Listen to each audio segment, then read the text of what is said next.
Look, I understand there's a lot of changes in the media industry. There's a lot of changes in the sports industry. Things change. These rumors come up. But the reality is, if we have something to announce, we'll announce it. And until then, we keep doing these big fights. We've got this one on Saturday. We've got a couple more probably announced, probably within a week or so after the fight. And we just keep rolling. And seeing that, some of the big fights, obviously Tank tweeted out that top of the year, assuming that maybe next year. Is that something that you guys have already kind of started working on? Yeah, sure. I mean, look, Tank was out of the ring for a while. He wanted to get everything in order. It made sense for him to, come back next year. Looking for the biggest fight possible, with Tank. I mean, he sees all these big fights happening, and he wants to do the biggest fights possible. So, look, that will be looking forward to that. Anytime Tank fights, it's a huge event. Do you feel like, we're getting closer to that Tank era? I know Canelo era's here, and we're just on the cusp of a great Crawford Spence fight.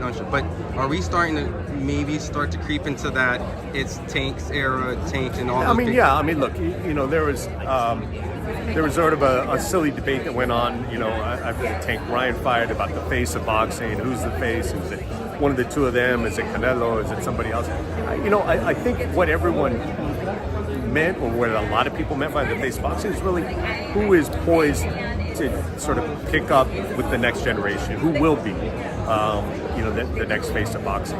And, I think Tank's got to be top of that list. And just mentioning top of the list, I know that it seems like Canelo will be, if he gets past Charlo, will be making the shots, but it seems like Crawford is very dismissive of other fights and seems only one, just kind of, I only want Canelo. How realistic is that, seeing the fact that if that doesn't happen? Look, there's been a lot of talk about it. Initially, Crawford said catch weight, then he said 168. Initially, Canelo said no, he's too small, and then he said he'd be open to it.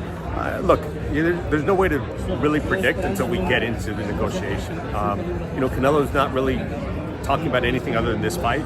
As soon as the fight's over, we start the discussions on the next fight, and I expect that he would, consider whatever's available to him. The biggest fights possible, the most challenging fights possible.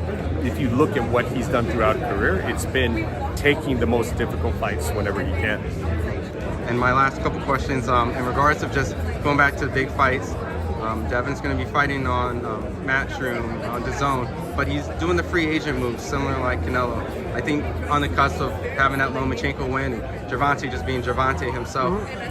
Do you feel like that's probably maybe the next big lucrative maybe fight that maybe Tank could have when it comes to the lightweight division, or do you think maybe? Look, I think there's a lot there. I mean, thankfully there's a lot in that division.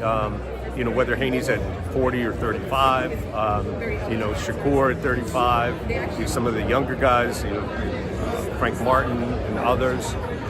There's plenty of talent there, and so it doesn't necessarily have to be Haney.